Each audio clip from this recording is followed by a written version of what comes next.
Sa mga handaang Pinoy, laging bida itong ating mga kakanin. Ngayon po, gagawa tayo ng kakanin na kung saan apat na po agad sa isang bilao. Tara na pong mag-umpisang magnegosyo. Una na po sa ating listahan ay itong napakaputi, malambot na parang cake na po kapag ating kinain na puto cake. Sa isang mixing bowl, salain po natin yung harina. Ang gamit ko po rito ay cake flour, pero if ever po na ang available sa inyo ay all-purpose flour, pwedeng-pwede naman po. Dito po sa aming palengke, same lang naman po ang presyo, 60 pesos po per kilo. Ihalo na rin po natin yung ating white sugar. Much better po na white sugar yung inyong gamitin if ever na gusto nyong maim yung kulay puti po talaga nating puto cake. Nilagay ko na rin po yung ating baking powder at kaunting asin. I-mix lang mabuti, then ilagay na po natin yung ating liquid ingredients. Dito po ang ginamit ko ay evaporated milk, pero kahit tubig na lang po yung inyong ilagay, na-compare ko po yung pinakalasa nito, hindi naman po naging ganun kalaki yung diferensya.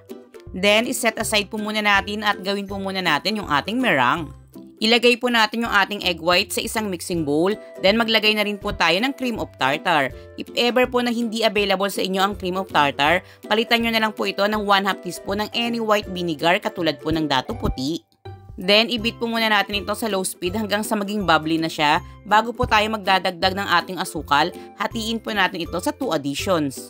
Sa paggawa nga po pala ng meringue, pwedeng-pwede na hand mixer yung inyong gamitin. Basta make sure lang po na hindi oily at hindi po basa yung mga gagamitin nyo, katulad po ng ating mixing bowl at ng atin pong mga wire whisk.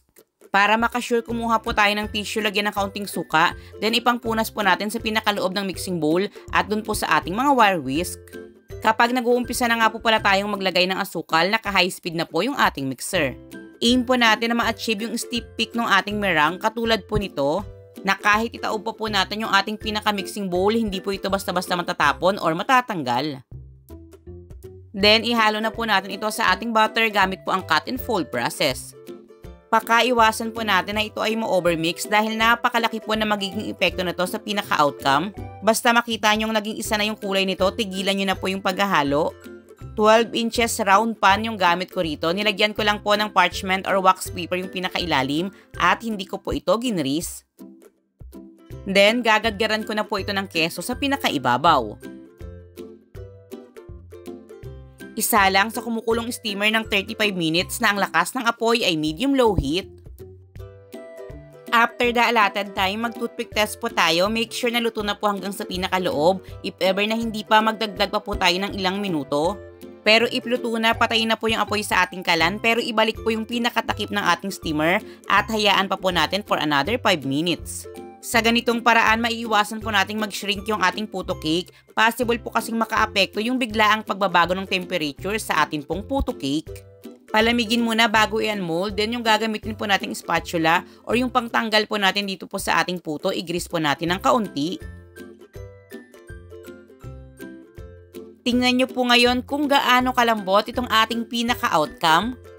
Dagdag reminder nga rin po pala, yung ating ginamit na egg whites ay nanggaling po sa large to XL size na itlog. If ever po na small to medium size yung inyong gagamitin, gawin nyo pong 7 pieces. Sa sobrang lambot itong ating nagawang puto cake, talaga naman pong nagba-bounce back. Ito naman po yung ating makinis, makunat-kunat na 2-layer kutsinta.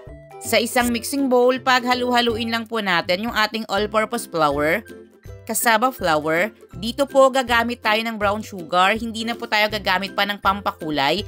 Basta yung bilhin nyo po ay yung wag naman negro, yung dark lang po na golden brown sugar.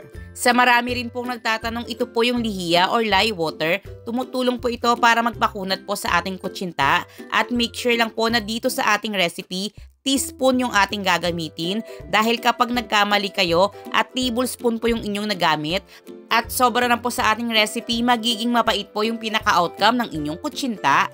Para po sa ating liquid ingredients, tubig po yung ating gagamitin, then i-mix pong mabuti. Sa kahit anong pan nga po pala na gagamitin natin sa pagluluto ng kutsinta, make sure po na i-grease natin itong mabuti dahil medyo malagkit po ito. 12 inches round pan yung gamit ko rito. Then sa paglalagay po ng ating mixture, pinadaan ko po muna ito sa salaan. Tanggalin lang din po natin yung mga bubbles na nasa pinakaibabaw.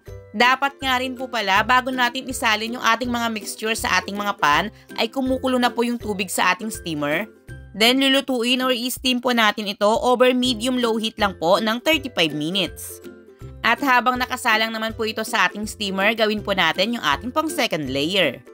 Paghalu-haluin lang po yung ating glutinous rice flour or giniling na malagkit na bigas, yung ating light brown sugar naman po yung gamit natin dito, lye water at tubig. Ito po isa rin sa pinaka-importante, bali yung tubig po na ginamit ko rito ay medyo mainit pa kanina, ibinabad ko po rito yung annatto seeds or atswete. If ever po na yung inyong atswete na gagamitin ay medyo mamasa-masa, meaning hinaluan po ito ng lihiya or lye water para mas maging makulay po kasi talaga ito, huwag na po kayong maglagay pa ng lye water dito sa ating mixture.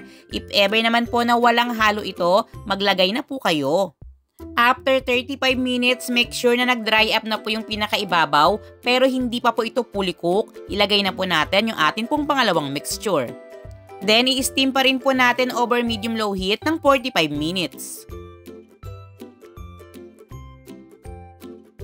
After the allotted time, mag-toothpick test po tayo. Make sure na luto na po hanggang sa pinakaloob. If ever na hindi pa, magdagdag pa po tayo ng ilang minuto para po sa ating pagluluto. I-grease ring mabuti yung ating spatula o yung pangtanggal po natin dito po sa ating kutsinta. Even yung ating gagamiting panghiwa ay dapat rin pong nakagrease mabuti. May tamang tamis, makunat-kunat, at tingnan nyo rin po yung layer ng ating pinakakulay. Talaga naman pong nakakatakam. Naman natin ay yung ating sapin-sapin. Sa isang mixing bowl, pagsamasamahin lang po natin yung ating glutinous rice flour or giniling na malagkit na bigas, yung ating rice flour o giniling naman po ng ating mga regular na bigas. Pati na rin po yung ating asukal, coconut cream o yung ating kakanggata. Pwede rin po kayong gumamit ng mga ready to use ng incan or yung mga naka-pouch. Ihalo na rin po natin yung tubig at yung ating condensed milk. I-mix lang po nating mabuti. Kung sakaling marami pang buo-buo, pwede naman po nating salain. Then, hatiin po natin ito sa kung gaano kadaming kulay yung gusto natin. Sa akin po, hinati ko po ito sa 3. Yung dalawa po ay lalagyan ko ng kulay, yung isa naman po ay mananatili sa natural color.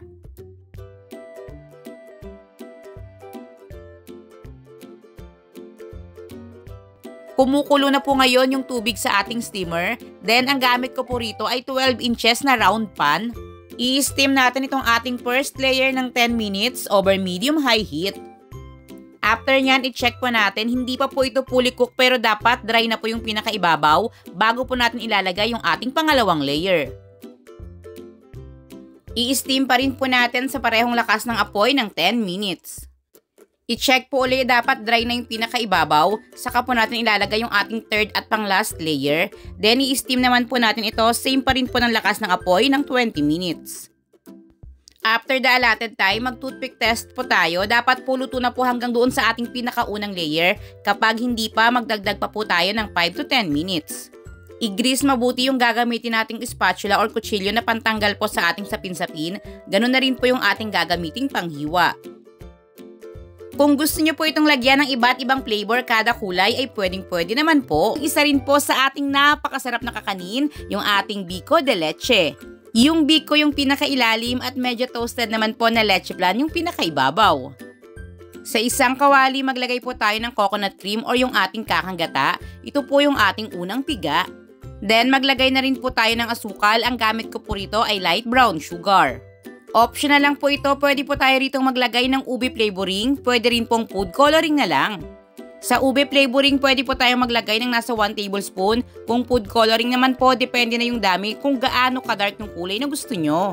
I-mix lang mabuti, then buksan po yung lakas ng apoy sa high heat at pakuluan po natin ito ng 15 minutes. Saka naman po natin ilalagay yung ating sinaing na malagkit na bigas. Bali nagsaing nga po pala tayo ng 1 kilong malagkit na bigas. Nilagyan natin ito ng 4 and 1/2 cups ng tubig. Niluto muna natin over medium heat. Then once na kulong-kulo na at medyo na dry na po yung tubig, hinaan na po natin sa pinakamahinang setting ng ating kalan. Lutuin po natin hanggang sa tuluyan pong maluto yung ating pong malagkit na bigas. Para lang tayo nagsasaing ng ating regular na kanin. Ngayon naman po dito sa ating niluluto, katulad lang din po nung pagluluto naman po natin sa ating mga biko, pinapa-absorb lang natin ng husto yung ating mga liquid ingredients at ito po ay ating pinapakunat. 12 inches na round pan po yung gamit ko rito at ginris na rin po natin ito bago po natin nilagay yung ating nilutong biko. Iplatan lang yung pinakaibabaw at iset aside po muna natin dahil gagawin naman natin yung ating leche flan toppings. Paghalu-haluin lang po yung egg yolk, condensed milk at evaporated milk. I-mix lang mabuti sa kasalain bago po natin ito isasalang sa ating kalan na ang lakas ng apoy ay medium-low heat. Lulutuin po natin ito habang patuloy na hinahalo hanggang sa medyo lumapot. Para po magka-idea kayo, inurasan ko po ulit ito, inabot lang po ako ng 10 minutes. Nilagay na po natin sa pinakaibabaw ng ating nilutong biko. Then pwede nyo po itong gamitan ng torch nang sa ganon medyo matoast yung pinakaibabaw. Or isa lang sa preheated oven ng 180 degrees Celsius ng 25 minutes. Palamigin ng tuluyan bago po natin ito i-cut. Biko yung pinakailalim habang may toasted leche flan naman po sa pinakaibabaw. Ngayong nahiwa na po natin lahat itong ating 4 na kakanin, i-assemble na po natin ito sa isang bilao. Ang buong listahan nga po pala ng ating mga sangkap ay makikita nyo po sa ating description box. 14 inches na bilao yung gamit ko rito. Binalutan ko po muna ng aluminum foil bago ko naman po nilagyan ng dahon ng saging. If ever na available lang naman po ito sa inyo. At medyo i-grease po natin ng kaunti.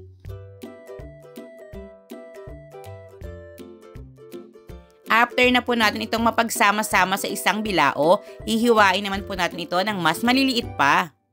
Huwag nyo lang pong kakalimutan na sa tuwing maghihiwa po tayo ng ating kakanin, i-grease po natin yung gagamitin po nating panghiwa.